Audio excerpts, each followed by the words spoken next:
So thank you, Nava. Hamid, it's a pleasure to be here. My dad thinks so highly of you, and you both do so much for the community here that we are glad to be here and do a very small part. I'm very proud to be an Iranian American. I think do my best to take the best from best of each of those cultures, but that's not to say bios are very one-sided. They only tell you the good things, and there's so much more that people go through, especially in our community. And I'm so grateful that I have my cousin Nava Sadiq and three of my close friends, Nanilu, Sebastian, and John, to speak about some of those trials and tribulations. They've all accomplished so much and are accomplishing so much, but it's not always easy. And I know our identities have unique benefits as well as unique challenges. And so for tonight, we're hoping to do two things really. One is to provide the older generations with kind of more insight into what it's like to be a second generation Iranian American and what that means to us. And secondly, to other second generation Iranian Americans, and maybe hear from them what they're going through towards the end. So I'm going to ask a series of questions, and we're going to just have an open dialogue between me and these four people.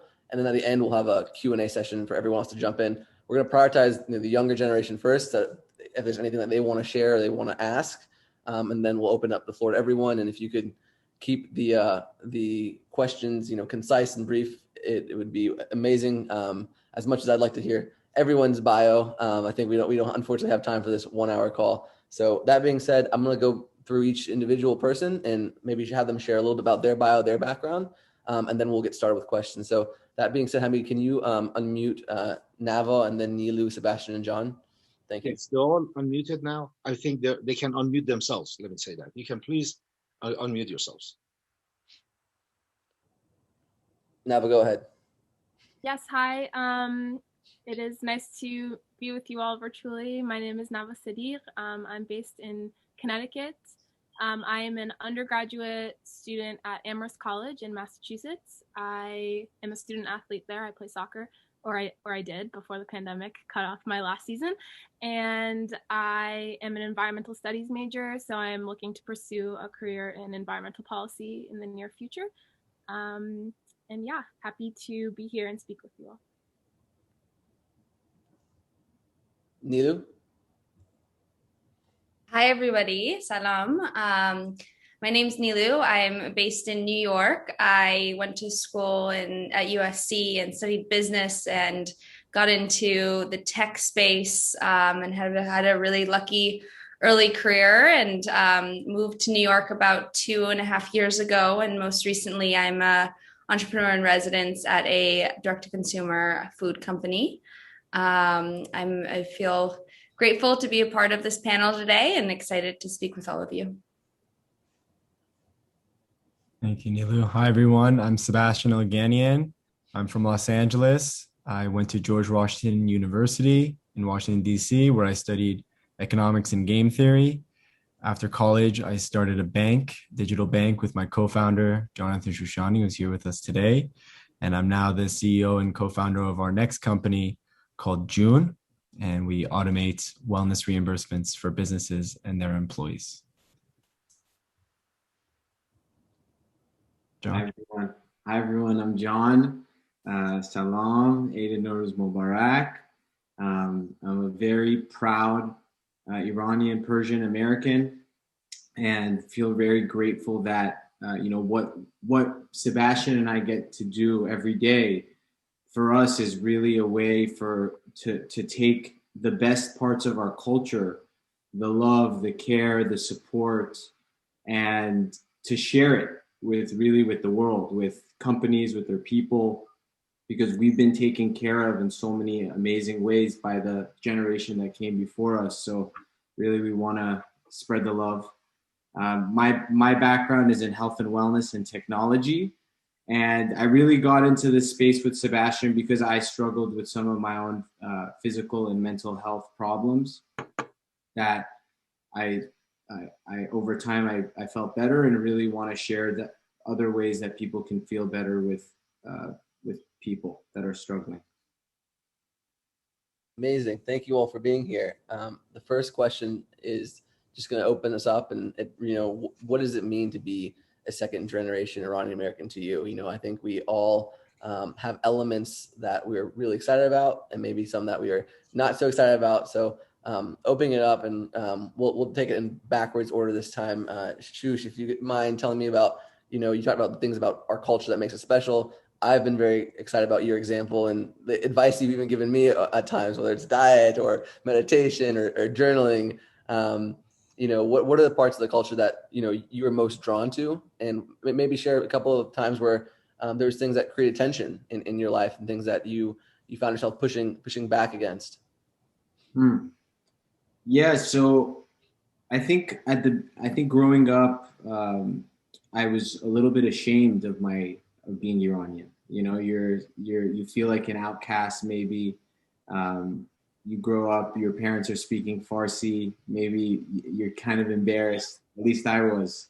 And then over time, you grow up, you learn how rich the culture is. Unfortunately, I haven't been to Iran, but I would love to go. And you see what you've been brought up with, what Iranians are known for in business and in all other respects, and you feel really proud. And you all actually feel that it gives you a competitive edge to maybe be a little bit more outspoken, and other things that come along with that. I would say the parts I've struggled with have actually been, taking the untraditional path with my parents and the pressure to go become a doctor or a lawyer to continue my education when, I felt like my business is my education in many ways. I love that. Such a great answer. And I definitely think all of us to some level feel that. It definitely resonated with me in terms of, dad always wanting you to be a doctor, and sometimes moms too. So, I'm in terms of, heritage and family tradition, I think Sebastian, so what I love most, one of the things I love most about is like this ethic of giving and generosity, which, you see whether it's small things like Tarot or Mehmooni, but there's true like devotion and love to each other. And I think a lot of that's true to the story of June. So love to hear something about, maybe I've been inspired by your family's example. And if you're willing to share, just, if you could share a little bit about that journey and about that kind of family upbringing and what that, how that has impacted your identity as a second generation Iranian American. Sure. So growing up, I always heard stories about my family, specifically my great uncle, Habib Organian. But it wasn't until I got to college and I was in a cab my freshman year, and the cab driver was Iranian as well. And he turned back and he asked me my last name. I told him, and immediately he went over to the side of the road, pulled over, looked back at me with tears in his eyes and a smile on his face, and told me how much Habib and the Organian family had helped support him in his life. And it was amazing to hear it come from a third party, especially 30, 40 years later after the revolution. This man also kept his punch card with him, and that was his sign of hope, his sign of resilience. It's what kept him going. It's actually why we call our company June, because he told me that this was something that gave him the June to survive. The love and the care and the respect that he received as a human was incredibly powerful. So that to me is something that I carry with me. I wear it on my sleeve every day. It's the hallmark of our, not only our business, but the way John and I have operated as people and as businessmen. So for me, history is extremely important, and it's something that I plan on teaching to my future kids and grandkids as we go on. It's something that I've also learned from Rostam, who has practically memorized the Shahnameh, how important it is for all the parts of my Persian culture that I don't know, and I'm curious to learn more about. I love that. Nilu, passing over to you. Yeah. So I grew up with two older siblings. So I think that they paved the way in a lot of respect in terms of both professionally as well as socially, how to merge the two cultures.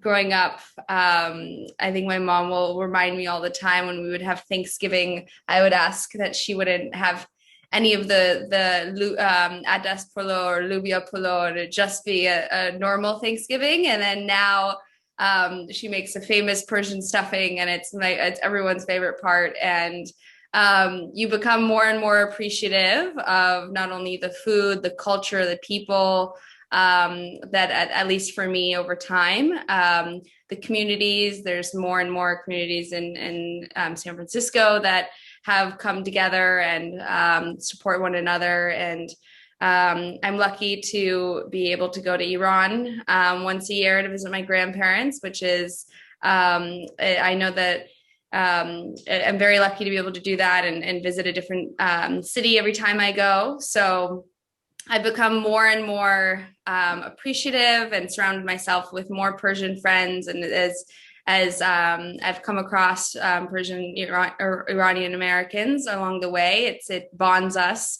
very quickly, and to share that. And I would say it also bonds myself with other, people from other ethnic backgrounds that have similar values and have a tight-knit family. So it's not just Iranians that this type of culture has brought you to value, but others that also have similar backgrounds.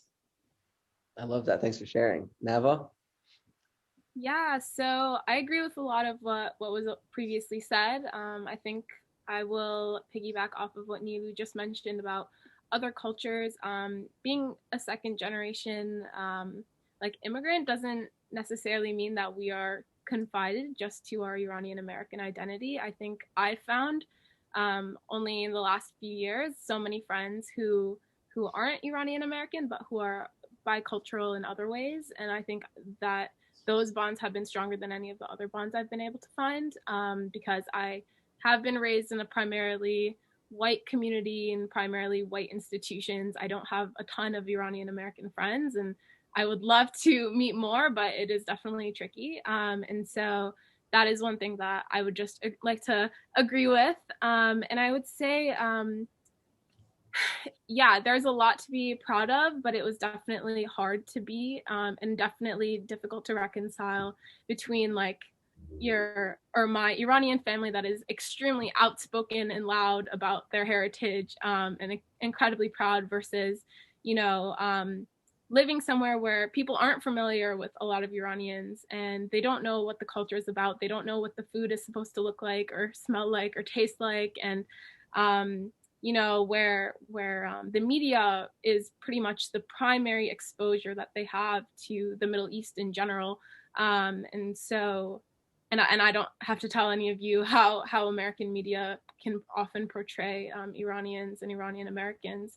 So I think that's definitely been a difficult kind of line to walk over the years. And I think there are certain periods of time where I feel prouder than others, or I'm louder and more outspoken about issues than others. I think it depends what's happening around the world, how comfortable I feel in my setting and community. But I think it's definitely something that is pretty common among, just in general, people who have two cultures, but specifically Iranian American.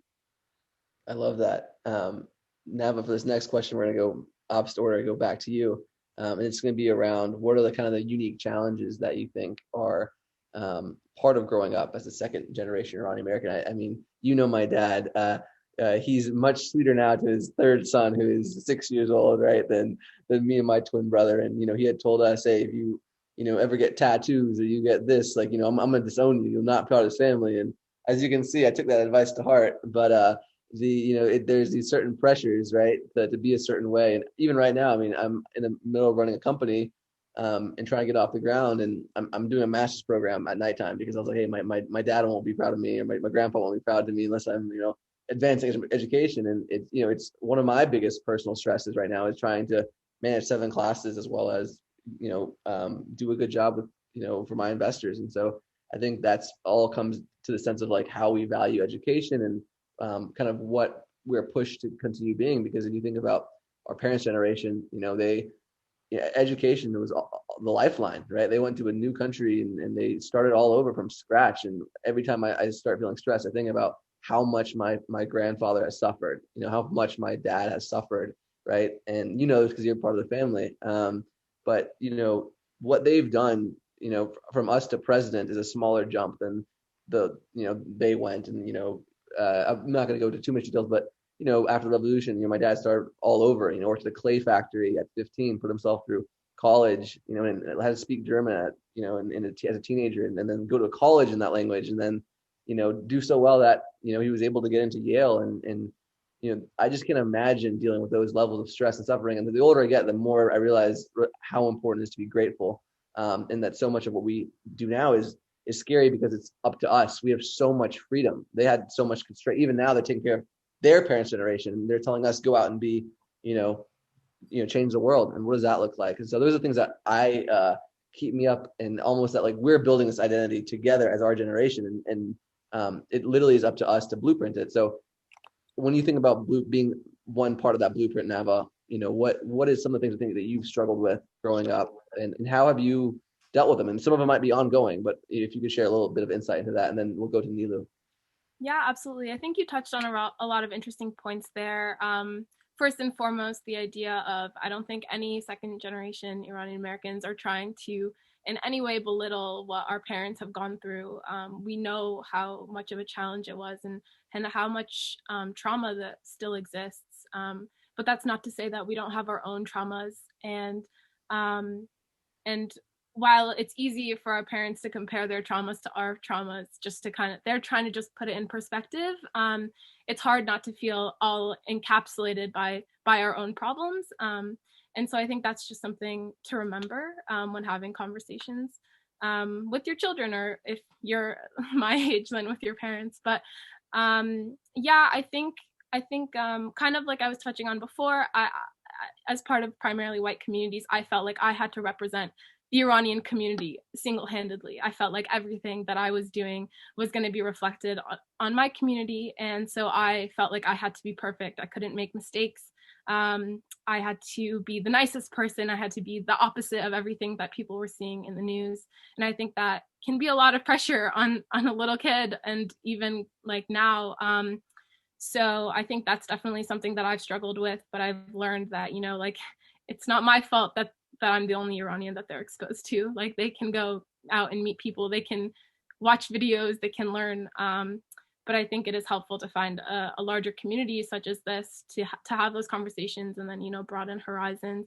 I think another pressure is, just the concept of like language. There's a lot of stresses around how good is your Farsi, and like are you good enough to teach your kids if you want to have kids, like what is our responsibility to passing on these cultures that we've learned, because we've been taught them, we've been shown what the beauty of our history and the rich traditions, but it's a lot of pressure to have to know them so well, like the back of your hand, that you can then pass that on. Like, to what extent is that my responsibility? Like, do I have to find an Iranian partner? Like, I think there are a lot of kind of nuances to that come in. Not that that's ever been something that my parents have ever said, but I think that there are pressures there that are related to just the passing on of tradition and culture and family. And I'll stop there because I know there are a lot of other people.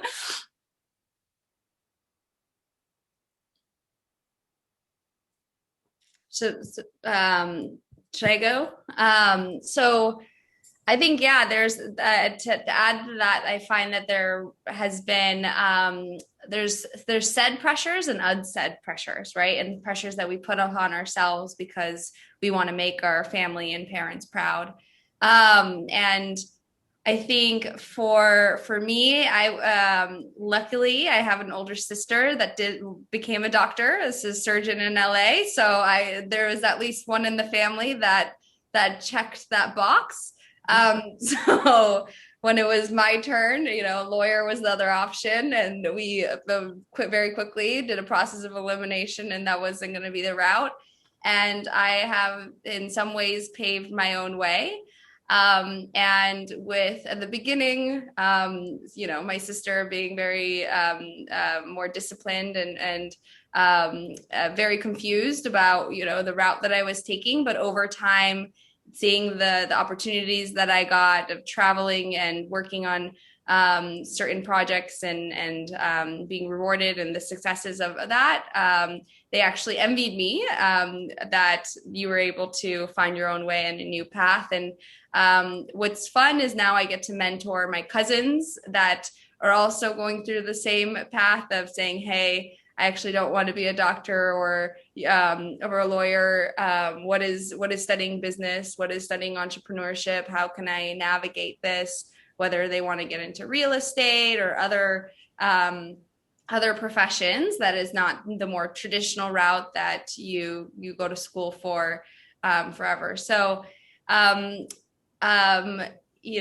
with the right support and logic, I think that you can then take your own learnings and share them with the communities. In terms of language, I definitely, growing up, had the Farsi school every Sunday. I'm sure there was many times my mom will remind me that I didn't, she had to drag us to school, but I am very glad now that I'm able to read and write and speak fluently. So it's all one of those things that I'm definitely grateful for. And there's many friends that wish that they had that language with them that don't speak Farsi. So overall, I think it's mostly manageable, but it's something that we have to continue to support each other if we take a path that's not the traditional way, and to share the knowledge of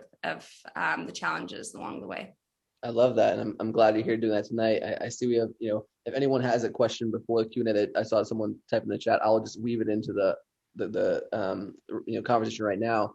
Nava, sorry, I was on mute earlier when you talked. I love what you said about having to be like the standard bearer for our culture in every conversation. And I think that's such a kind of precise way of that you put it. And I feel that way with literature. Like if someone talking about Beowulf or any of the books, Gilgamesh, I'm like, oh, that's cute, but have you read the Shahnameh or have you read the Mandal Qatir? And not having that, the field always having to be representative. I basically tattooed my body, so I'm like, a walking, poster. But that's oftentimes the way a lot of people feel that they need to be, and how we deal with that is interesting. And so, Sebastian, I want to throw it over to you, and as you talk about what you went through and what challenges you faced, if you could weave into that some part about why you felt pressured to meet a certain expectation, and how has that pressure, kind of nature of that pressure changed over time as you've gotten older. Sure. I think the two most obvious pressures that come to mind growing up that still are there, will never go away. My grandma will never stop telling me to become a lawyer. Doesn't matter. I don't think it matters if I become a billionaire one day. She'll still say, you should have been a lawyer. So that's just something I think you just have to accept, and you just got to love your grandma, love your grandpa, love your parents for saying these things, and accept that and understand where they're coming from. Understand, they all came from a certain place of uncertainty, of an uncertainty that our generation has not really seen, and it's important for us to have empathy. Even if they may not have empathy this way, we have to give the empathy the other way. It's extremely important. And then the other pressure is marriage, right? The grandparents, the parents, they'll always want you to marry within the community and make sure that you're keeping the traditions and the legacies still alive. So that's something that is always top of mind, and it's something that definitely is a source of pressure, but again, it's something that you can embrace. It's something that I want. I want to be with someone that shares my culture. I want to be with someone who understands the little nuances of life and my upbringing. So I don't see it as much as a it's not, to me, it's not a negative. It's just something that it's all about perspective and the way that you look at it. I love that. I think that's a great framing because it's because they have so much empathy for us, right? That they want these things. I mean, my dad's still the same thing. My dad's like, Rostam, if you were a doctor or a billionaire, I'd be more proud of you, a doctor. And I love that because he believes medicine is the highest pursuit and the most noble profession, right? And so he really just wants the highest road for his son, right? And so I think your point of perspective is a great one. And Nilu, I think you mentioned earlier about cousins, mentoring cousins. I'm lucky enough I feel like I'm getting mentored by my cousins. I think having people in different age parts of their journey, right? My younger cousin like Nava can always hold me accountable to not lose sight of the kind of what's ideal, right? The idealist and to demand fairness of an unfair world. But then I have friends like Sebastian, who I call King Solomon because he's the wisest of my friends, and gives me advice on the marriage situation and how you navigate that. And so I think so much of this community is bringing people from different age groups who can speak to different parts of that journey. So Shush, that being said, I'm going to throw it off to you as another one of these great mentors to share kind of what advice you have about what you've went through, what maybe you're still going through, and how you navigate that journey. Yeah, so I would say a lot of the pressures that everyone talked about, I can relate to very much so. I'd say additionally, being the eldest of three sons kind of comes with its own pressure because you're setting the tone and the example for the rest of the brothers. So sometimes I can get the blame for why my younger brothers haven't pursued graduate degrees yet. So, a lot of that I think is we're all saying around, school pressure. And I think for me, in some ways I've really pursued a path of trying to really find deep contentment and joy, and trying to find an amazing relationship to living life and just being in tune with my emotions and the changes in my body, and really taking life as a lesson. And I think sometimes, at least with my family, I don't feel there's as a openness to talking about emotions, which I think some of that is what we're talking about here with the mental health discussion is really having the emotional intelligence and being open to talking about your feelings. That's something that I think I've sort of missed in the culture before, and I try to find ways to bring it into my family. Is like a little bit more of like, what are you struggling with? What are you most excited about right now? Stuff like that maybe isn't as typical to talk about, and integrating it with another form of socializing.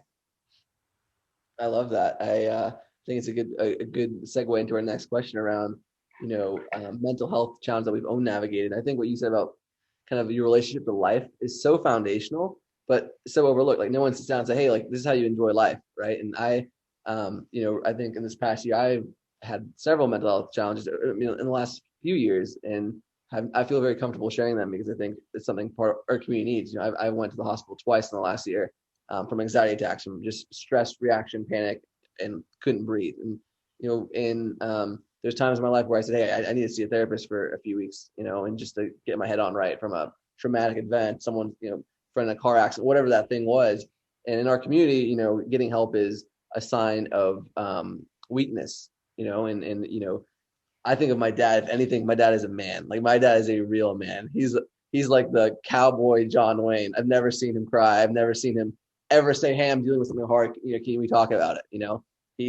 If he's upset, he's silent, right? And I think over the years, he still hasn't changed. He tells us to go seek help if we need it, but that becomes so ingrained in your habit. And so I always think, hey, like whether it's friends or more professional help, or even small changes that John can speak to more of when we go back to him in terms of diet, exercise, these things, but really prioritizing mental health and realizing that like life comes with extreme sadness. We all face deep loss, right? And that's natural. And how do we overcome that? And if you don't have these conversations, you don't have people to talk to about this, then it can feel very isolating. So Shush, we're going to go backwards. I'm going to jump back to you. and hear what you're maybe what you've gone through, anything that you feel comfortable sharing, some of the tips and tricks that helped you get through that, and advice you have for younger Iranians. I see a couple of raised hands. We're going to get to Q&A at the end. So if you want me to weave something in, feel free to throw it in the chat, but otherwise we'll save Q&A to the end. So Shush. Yeah, so I was called, growing up, I was called a shaytun. I was always getting in trouble in school. And my mom jokes that she was my attorney growing up because she was always defending me in the principal's office. And overall for me, that came with the behavior where I was very impulsive. Everything that came to my mind, I would say it. And eventually I slowed down.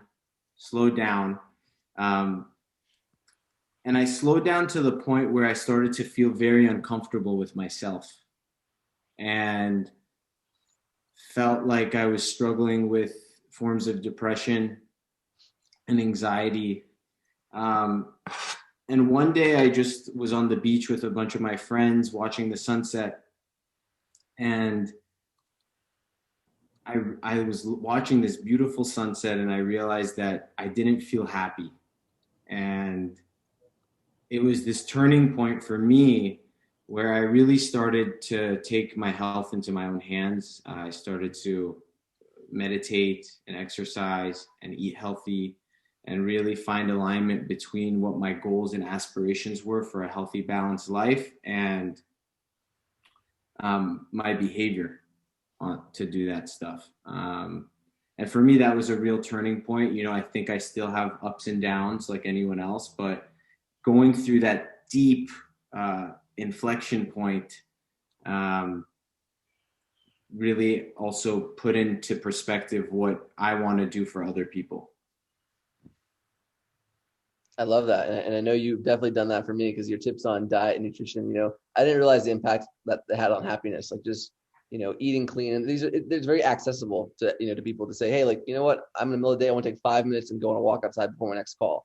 Or can I take, some of my meetings outside on the phone versus on Zoom? And especially in a day and age where we're spending 10 hours a day, sometimes doing very unhealthy habits. I think, Shush, I've learned from your example how to engineer a much, much healthier life. Sebastian, I know you have also seen, heard a lot of advice from John, and it's impacted the way you live. And can you share a little bit about your framework on dealing with mental health and what you've gone through and the things that you would pass on to others who are going through that now?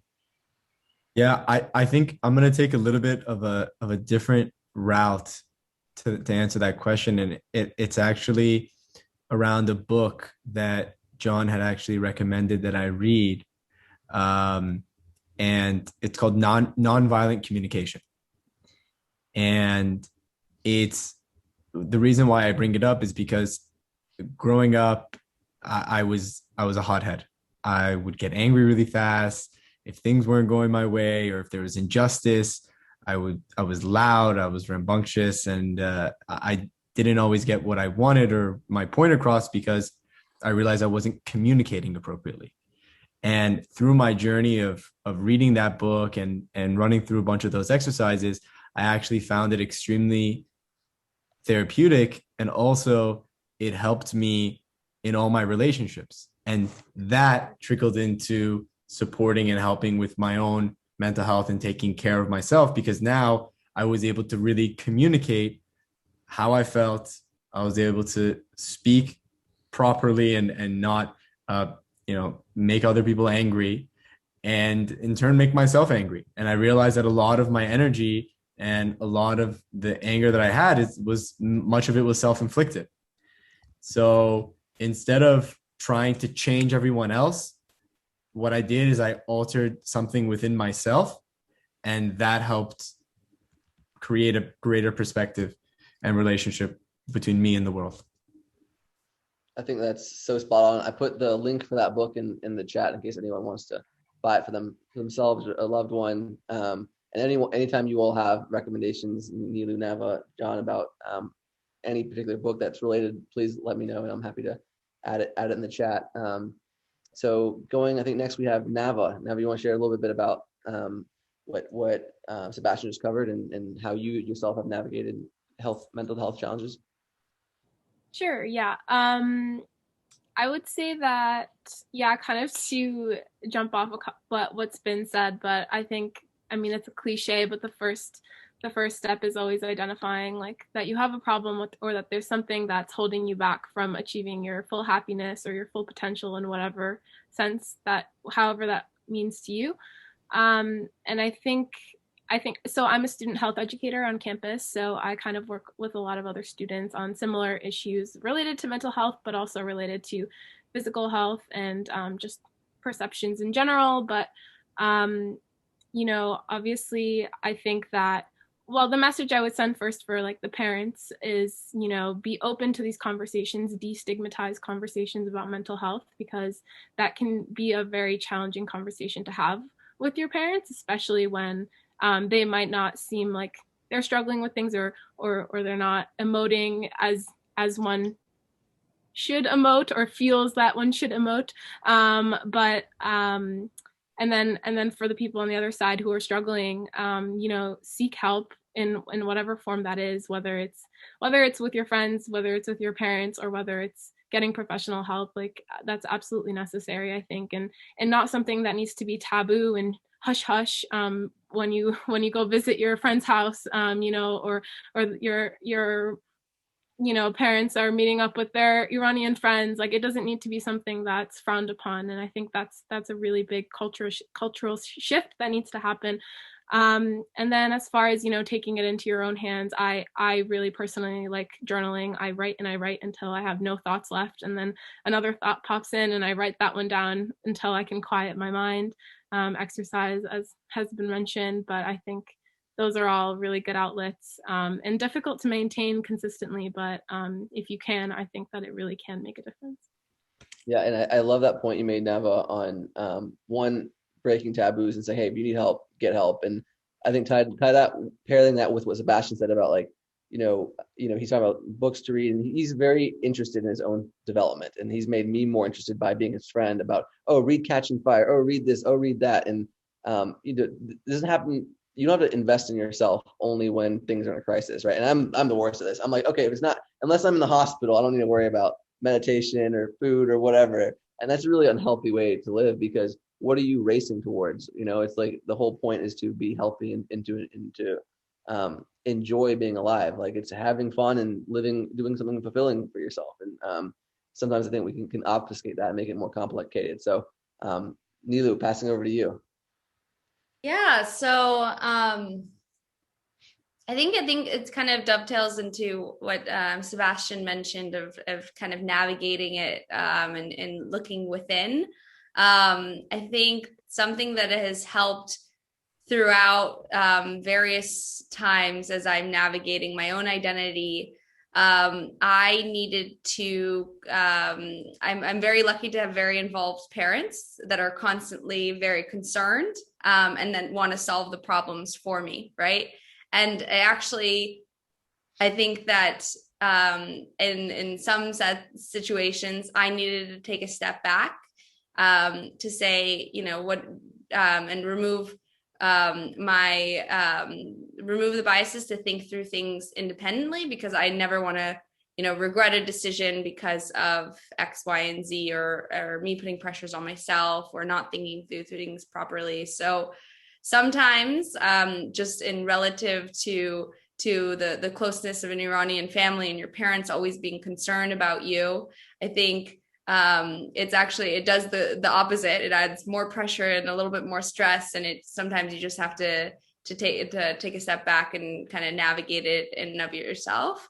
The other healthy habits that I've learned along the way, whether the eating or exercise, I've shared that with my parents, and they, when I get into a health kick, my mom joins me and she does workout classes with me, and she likes the motivation, and we'll do walks all the time. So I think that being able to navigate and figure out what works for each person individually, and then sharing that back and the benefits of it. I think that, Iranians are very smart, and seeing if you solve a problem for yourself, they want to learn how you navigated it and learn for themselves as well. So it goes both ways, right?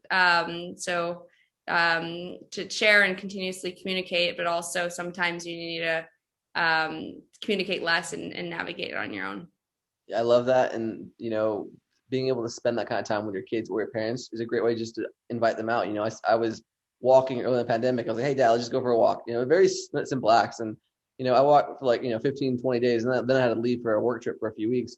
I came back and like, he's walking every single night. And it's like, the neighborhood has always been there. We've lived there for 22 years, and he's just started now taking it very seriously the last few months, and will go out now by himself and walk an hour or two. And there's many things like that which he's taught me. So I think it's a great way to kind of show by doing versus lecturing on both sides. And one thing I want to talk about now is we have another 11 minutes is two things I want to cover. One is kind of what does it mean to you to be Iranian American, and what is that identity, and how has that shaped you over time? And if there was a question in the chat, so if you can hit all that and also talk maybe a little bit about, the question was, how do you deal with, if you're a parent and like wanting to be cool to your kid, right, and basically fit in with their friends and other American people and their American parents. So, my gut reaction reading that was, he asked about the true challenge with Iranian parents outside of like the typical challenges. And I think I don't want to make an Iranian issue out of a deeply human issue. So sometimes being shy of your parents has nothing to do with being Iranian. It has something to do with being a young person and not, developing as much as you would later, not having the perspective and still being young. So I don't think that's too intimately different from any kid. I would say that like making an effort and realizing that at least in my family, sometimes, people could benefit from assuming the best intentions and really not being shy that, oh, we're Iranian, let's not, engage. Let's engage and let's share our culture in a meaningful way. And that actually goes well. And a great example of that is me and my brothers have all wrestled, and my dad never really came to matches, but my mom came to every one. And it wasn't because one was Iranian, it was because they had just different dispositions. And if you put yourself out there, I think people would love to get to know you. And I grew up in rural Georgia.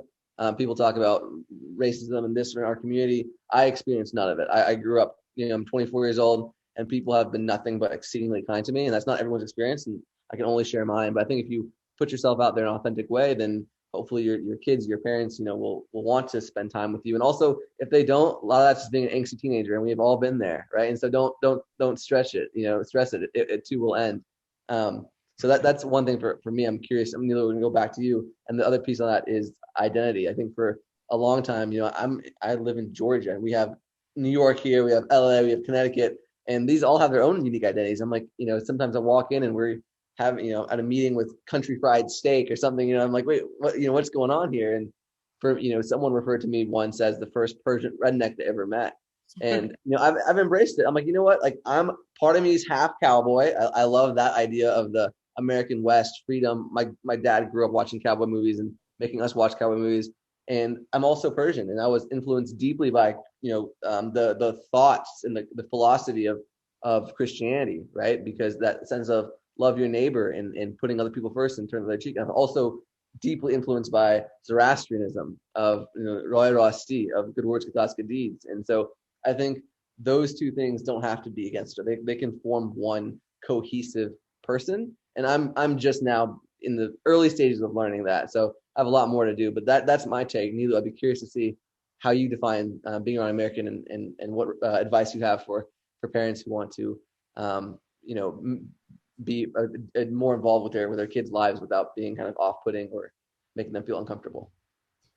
Yeah, that's a hard question, or a hard couple of questions. I think identity is ever evolving. I would say that I'm not all the way there yet, but I think I was definitely fortunate to live a few different places, both in Portland. I grew up in Portland, Oregon, and was born in Rochester, New York, and lived in California, and now in New York. So I think being able to live in all of these different places, the communities that I met along the way have definitely shaped me to be who I am. Even the smaller community that you find in Portland, Oregon, of the Iranians was tight knit, humble, kind, and very welcoming. And then in LA, it also has a much bigger community that you feel so lucky to be able to see so many restaurants and stores, and hearing people speak Farsi here and there. So I think the combination of living these various places have really shaped who I am. And as I now live on my own, I'm definitely, if you look at my apartment, I have a takhte and a variety of different things, that the symbolisms that I want to keep with my culture, and that I'm very proud of. Jewelry, love all of Iranian jewelry. So I think that piece of it is just, it's going to become more profound as I continue to age, and I build my own family. I think in terms of what recommendation for parents to get involved with their kids, and especially in the US, is to listen. No kid is the same at the end of the day. And I think, especially if you have more than one kid, the things that they would need, and to really try to listen and build a trusting relationship versus, a one way or the other. I think that ultimately, needs to be approached with empathy. I think for the most part, we all understand our parents and our grandparents have our best interests at heart. So it's also us understanding and not wanting to retaliate just because they told us to do something or be a certain way. So it's kind of having an open communication, which I actually think that we don't, maybe our culture doesn't do as much of with elders, to have a two-way conversation, right? And I think that always can open the line of understanding. I love that. I think so much of that is about being a good human being. And it's sometimes there's certain cultural practices or baggage that oftentimes, as Sebastian talked about earlier, gets in the way of kind of real communication. I also think that your point on LA is so true. The first 3 times I went to LA, I would get so excited. I'm like, oh, you speak Persian? And they're like, yeah, so what? Get over it, And I was really kind of, I was like, oh wow, like this is not like a thing out here. So adapting to the different ecosystems. Sebastian. So, I mean, I'm here in LA, so yeah, I don't really feel like, I live in Tarangelis. There's not really, I'm pretty much, I went to school in a public school with probably 50% Iranian kids. And as far as advice, I'm not a father, I'm not a parent, so I can't really give advice as to what I think you should do to make your kids feel more comfortable. I think it really just comes back to what Neela was saying about having two-way conversations and making sure that every kid is heard, and making sure there's no dudul telas. It can be very dangerous. Doesn't help anyone. It only hurts. Just kidding. But no, I think these preconceived notions of what it means to be a firstborn, or the pressures that John talked about that he has, they could be a little bit unfair and can get in the way of their growth. But I think one thing that's also extremely important, and something that I've seen with families here in LA, is not letting your kids go.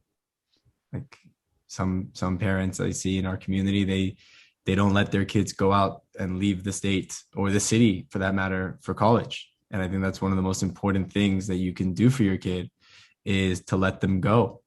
And I see a huge difference between my friends who stayed in LA and ones like myself that left to Washington, D.C., or went and studied abroad in Brazil, as I did, where there was practically no Persians there. So I think broadening your horizon is extremely important. And that doesn't happen if you just stay in a bubble. You need to leave and it reminds me of a story. A famous clinical psychologist named Jordan Peterson, I believe, he said this about the story of how lobsters grow. Lobsters themselves are very squishy animals inside of a large shell. And when a lobster grows, when the squishy part grows, they grow to the point where they're in pain. Their shell is hurting their body. So what they have to do is they have to go and they have to find a new place to basically go shed their shell and grow a new one.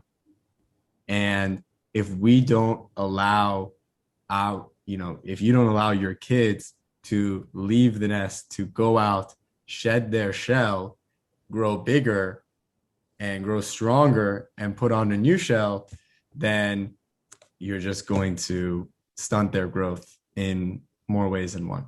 So Sebastian, this is why I love talking to the lobster. This is why I love talking to you, because I always learn more about random things. And so now we know how lobster puberty works. But I don't know of a better analogy for growing up than having to shed your skin and grow into a new identity. Shoot, I'm gonna go to you, and I'm also gonna, last question. I know we're running out of time here, but it's such an important question. I want to squeeze it in, and that's, how does Qanun or community centers like it, basically organizations of Iranians and Iranian Americans, what can they do in order to support, the second generation? That's for me. Yes, for you. I think a lot of it comes from conversations like this, having open dialogues, trying to understand each other. I think, to take something from the book that Sebastian was talking about, nonviolent communication, it's sometimes we mix our feelings, our needs, our requests all into one statement. And sometimes it's about divorcing our emotions from statements and really just learning about each other's needs. And I think more and more conversations like that, openness to experimentation, can really move us forward. And I think the curiosity is there from I think one of the things that Persians have is that curiosity. So I think you can get to a point where there's a lot of back and forth dialogue. That's a good word to use, curiosity. And I totally agree with your analysis of that. Sebastian, what would you add to what John said? Yeah, I think he said it perfectly. He's right on. Amazing. Then I'm gonna open up to Nava and Nilu. If you have any other thoughts on and Nava, maybe share a bit about Oyende and maybe things like that and how that's been formative, because I know that's been a big part of how you found community. Yeah, so Camp Oyende is run by IAB, Iranian Alliances Across Borders. That was my first exposure to Iranian American youth, pretty much ever, beyond my own family or Qanun events in my own state. So that was the first time I really got to talk about my identity with other people that were going through a lot of similar things, but also to learn that our experiences aren't all the same. We all go through a lot of different things based on different themes we've talked about, whether that be geography or socioeconomic class or how white or brown our skin is, or whatever it might be. I think we all experience very different upbringings and communities surrounding us. But I think that I'm entirely grateful to organizations like Qanun and Camp Oyende that create spaces for us to speak. And the only thing I would add on would be to, understand, I understand now, and obviously identity is ever changing, but I understand now, what my parents were trying to do for me. But I think give it time, be patient, I think would be the main thing I can add. And kind of in addition to that, look internally yourselves as well, kind of understand what are the ideologies you are intentionally or unintentionally potentially spreading, and in what ways might you be limiting other, like your children, or what are your own traumas that you haven't dealt with, that might be being projected in certain ways onto others. I think there's always room to look internally for everyone. And so I think those are the main things I'd add. Amazing. Nilu? Yeah, I think I spoke to it. I think one of my cousin actually that went to UVA has done a great job of building his own organization. Rostam, you've met him. He's built his own organization at school to showcase the Iranian culture and music, and he both teaches the Turkish dancing as well as the tombak and santur to a whole community there. So I think it's lucky when we embrace it and we can continue to share it going forward. I think your cousin's Instagram page is amazing, and I follow it, and the way he plays tombak is ridiculous. And he posts pictures of Iran all over, and you know how I feel about him. I just like, that's so core to what we need to do is make it fun. People gravitate toward things that they enjoy doing. And so how do we bring people together, build lasting friendships, and have a lot of fun while we're doing it? And so that was the end of our questions. We're going to take 10 to 15 minutes of Q&A, and I will call on people in order of their hands raised. As a reminder, please keep the responses, either comments or questions, concise and brief. And try to avoid lecturing. And I'm going to start off first with Dr. Ansari. As if you want to make a comment on kind of what you had planned for this Q&A, and afterwards I will go ahead down the list and go down. I think we have Homa, Kamalia, Minu, and Mehdi, and I'll just go down the list and choose them. Hello, do you hear me? Yes. My name is Mahmoud Ansari. I'm so very much glad to be here and very much enjoying your reflections. All these years that I've done studies of second generations, whenever they got together by themselves and there was a kind of platform that they could talk what they think, I have been always impressed by that kind of assertiveness. People in this community noticed tonight or witnessed tonight that almost each of you came up with a strong sense of Iranianness, that is Persian pride. And based on my own studies and observations, this is a kind of forefront of collective consciousness of the second generations. We are talking about a kind of fundamental demographic change in our community right now. It started in the last 10 years or so, that the second generation is growing in terms of the number, growing in terms of diversity. And in fact, my generation, hearing you or reading about you through my book or hearing this kind of event, they are kind of perhaps shocked or puzzled that you turn out to be so good.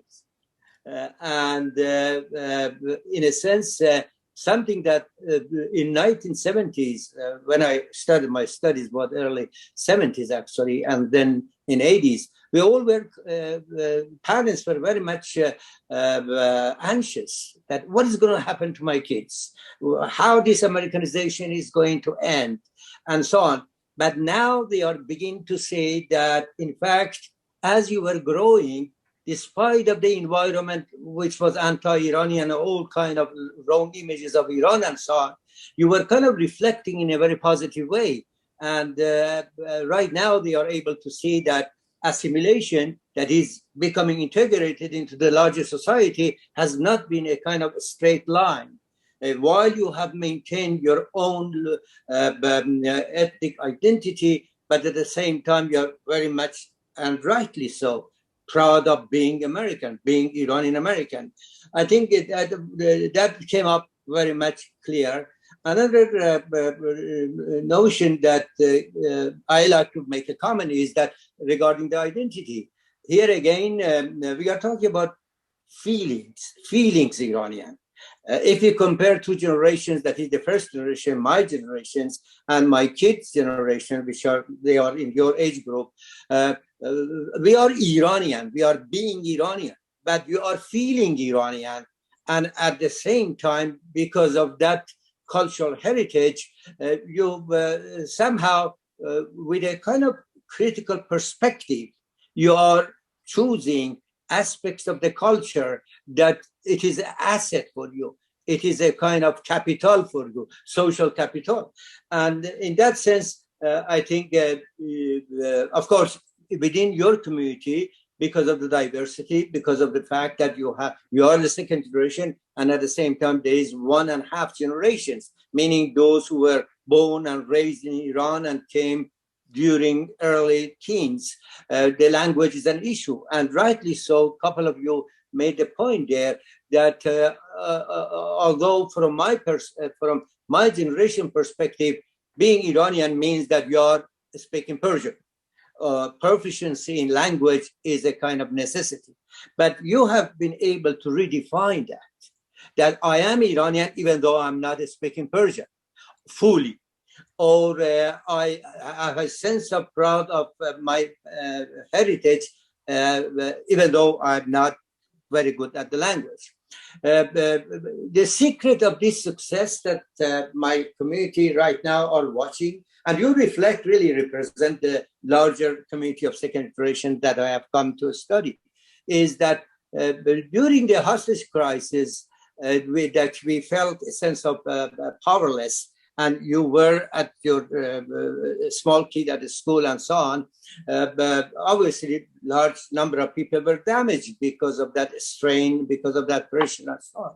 But the reaction to that hostage crisis, reaction to the very anti-Iranian sentiment in this country has been very positive, to the point that I, in my book, have coined the term reverse assimilation.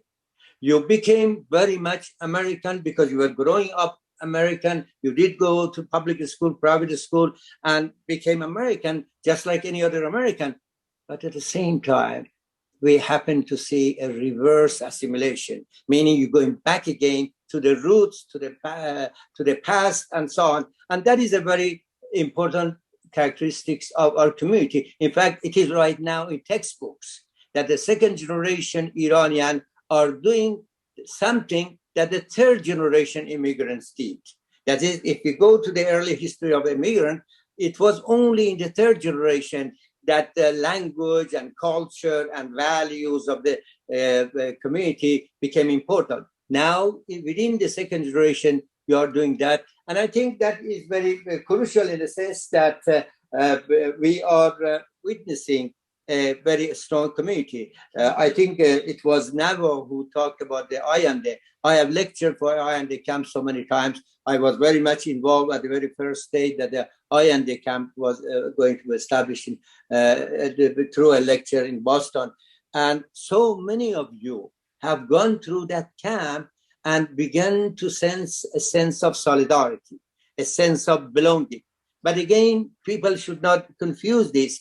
There is a strong sense of belonging to other Iranian, but at the same time, second generation are today's American. And in that sense, I think we need to look at it. One more point, I know that your time is very much limited. Again, in my studies, you are being very harsh critic of Iranian community, that is second generations are. And for rightly so, because they do see things that they don't like to see that. For instance, we are very judgmental, and that is something that bothers you because you don't think we should make such a kind of differentiation among people in terms of ethnicity or race. But we started with being judgmental, but you started to be open, and the kind of openness that we saw tonight, that you were so very comfortable to talk about yourselves, the issues that bothered you, and the challenges that you have experienced. I think that is where we should learn. That is my generation, the first generation, learning that there is nothing wrong to express weakness or to express some issue. Of course, in our culture, that is over exaggerated. Another point, and I'm going to finish it, is that there are a lot of myths that the first generation have created about Iranian community. And I'm so glad that each of you are there to challenge, to question those myths. We are not all the same. We are successful, but doesn't mean that we do have people who are in need. We do have issues just like any other communities. And in that sense, I think we, as a Qanun, as a community, we should welcome this dialogue, welcome this openness, and more importantly, just like tonight's event, creating a platform where we can come to place to put ourselves in your situations. I'm talking about empathy. That is, not to talk about you in a sense that I'm not in your place, but we as the first generation, of course we know our kids, but that's not enough to know our kids, because our kids now are grown, are today's American. And in that sense, we need to be able to place ourselves in the second generation positions and experience the very duality that they experience. I have developed a theory of dual marginality, meaning the large number of second generation Americans cut themselves in between two cultures, two situations. And that requires a lot of understanding on part of my community or organization like Qanun. Thank you. Absolutely. Thank you for your statement, Dr. Ansari. I think, we only have 5 minutes left or so. So I'm going to take some quick questions, but really quickly, I think that Oyanda is a great camp. At first, I thought of like math camp. Are you kidding? You sent me to Iranian camp, and you meet people and you develop real relationships. And I think the best thing is meeting other Iranian Americans, because the fact is, I will never understand you, and you will never understand me fully, right? Because we're different generations. I don't even understand my own dad and grandpa, and I've lived with them for 24 years, right? And so we don't have to reconcile differences. We just have to respect them. And I think that is, my take. But I want to make sure we get everyone's question really quickly. Homa, if you want to have a question, could you make sure you just which panelists you want to ask it to? And let's do our best to get the questions out in less than a minute so we can get the other 3 people as well. Anyone who has a question, we're going to go John, Sebastian, you two, and then Nava. And then I know you all don't have much familiar with Qanun, so feel free to just say, what can an organization like, Common or Center do for people of our age, maybe not specifically us. So Sebastian, let's start with you, and then go Jonathan, Nava, and then again, what your thoughts on why we're seeing this kind of increase rate of suicide. Sure. So Rostam, as you say correctly, I don't know much about this organization. So what I would say is to join for this organization to partner with an existing organization that is directed towards young people, instead of trying to, if you're unsuccessfully trying to get people to come to you, you go to them. So I'm sure there are other organizations out there that are filled with young people. So just ask for an invitation and say, hey, we want to be part of the conversation. Can you let us in? And I'm sure they will be open arms and let you in. So that's my advice. I love that advice. I think just going out there and being relevant, listening to what's happening in the fields of positive psychology and mental health and, products and things that are relevant. I think having those, being educated on what's going on is a great way to be proactive about getting involved and having the conversation. Agree, totally. Nava? Yeah, and I would just add, I don't know exactly how you all go about advertising your meetings or, but a couple catchy flyers posted on some social media platforms or passed around via text message through people our age. Even if it starts out with a couple of your children, it'll get around pretty quickly. So I would say that that would be a good way to just kind of raise awareness and build like the hype around these meetings. Totally agree. I know we're wrapping up here, so I'll share my thoughts really quickly and then wish everyone a good night. I think 2 things. One is we have 41 people here, and again, not many people, I think 25 or younger, and Qanun's been around for a while, so this is the brand. So I don't think you really change the nature of Qanun and the people who are in it, right? You make this a group of what it actually is, and then you partner with people like Camp Allende or whoever who have that place. I think, leadership is really important. So if you want more young people, then you have to put in leadership positions for young people, and you have to really give them responsibilities. And this plays back into something, Matthew, a question you said, or something you said about your son. His building his first company, and it may fail. My first company I launched 6 years ago, and it was a spectacular success. I mean, it's a spectacular failure. And my second company, however, was another spectacular failure.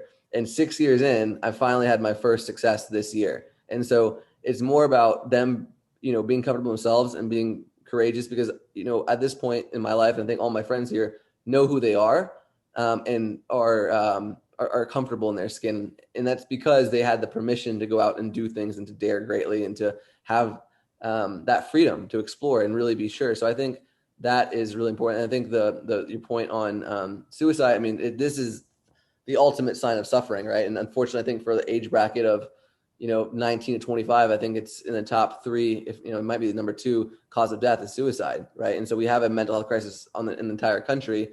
And I think the pandemic has exacerbated that, right? Because people are stuck at home and are feeling hopeless and lost. And we've had 2 shootings this last week in Colorado and in Atlanta, where I live, and we have a tyrannical regime in Iran that butchers people. So there's a lot to be sad about, and the media keeps telling us that. And to find all the millions of kindnesses that go unnoticed every day, and to see all the wonder that actually happens in life is sometimes lost upon us. And to be able to find those people who are struggling early on and notice the signs and getting them help, not as a victim but as a friend, right? There was a great story where there's a friend walks across, there's a guy stuck in a hole, and a doctor walks by and throws a prescription, and a lawyer walks by and throws a letter, and then a friend walks by and jumps in the hole with them, and they says, "What are you doing now? We're both stuck here." And the friend says, "I know we are, but I've been here before and I know the way out," right? And that's what people need. They need deep friendships, and it's not an app or a social media or an event that's going to turn someone's life around. It's going to be really feeling loved by someone else and being there for them. So that's not easy to do and hard to scale, but that's what I believe is right. And on that note, thank you all for spending this time with us here today. It has been a pleasure to speak with you, and I look forward to more events like this in the future. Have a wonderful night.